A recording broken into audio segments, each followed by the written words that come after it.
Olha, primeiro a gente tem que pautar a seguinte questão. Nós colocamos os dois lados. E cidadania é atitude. E a gente fica muito aterrorizado de algo que já nos pega em cheio, que é a suposta parte ruim, porque a gente já está inserido nessa rede, e algo que duplamente nos aterroriza é o lado bom, que depende da nossa atitude, da nossa ação. Então, na realidade, eu quis mostrar que a gente tem uma ambivalência, os dois lados funcionando, que a gente tem uma grande possibilidade de utilizar as virtudes da internet, da rede, e ser cidadãos ativos que possam, de fato, transformar a vida. Ou nós podemos ficar passivamente e ser engolidos por essa parte perversa. O recado é nesse contexto. Creio que a gente está assolado por esse pano de fundo, que é a internet, que constitui a nossa vida hoje, não tem como sair dela.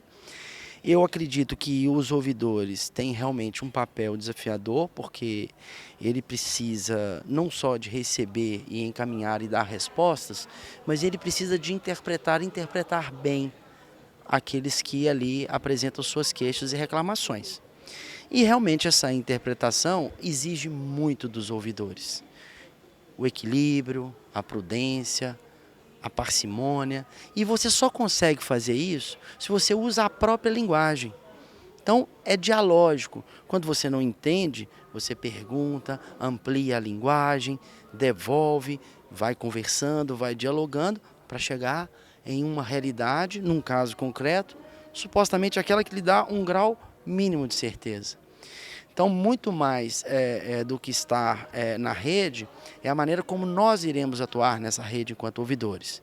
E a proteção desses dados, sabe lá no futuro, se os governos também vão apropriar dos dados dos reclamantes e queixosos da administração pública, qual será o destino disso? Então, temos que estar muito vigilantes acerca desses dados que são públicos, são instrumentalizados, que são impulsos legítimos de uma sociedade, para que essa sociedade não seja depois refém e destinatária de mau uso de dados.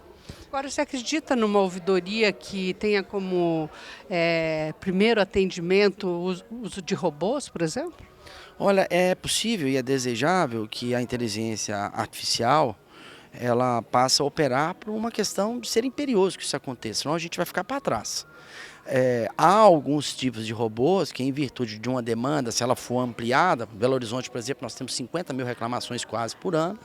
Então, alguns casos que você parametriza como casos que não ensejam, vamos dizer assim, uma atitude mais complexa do ouvidor, de algum reparo, de alguma deficiência, nesse caso a gente tem a presença do ouvidor, ela é imprescindível. Mas existem alguns casos que podem ser tratados com robôs, claro, com o critério necessário que a administração pública e o respeito que o usuário tem que ter. A gente tem que ter um respeito com o usuário, não é isso? De simplesmente não colocar ele para falar com uma máquina.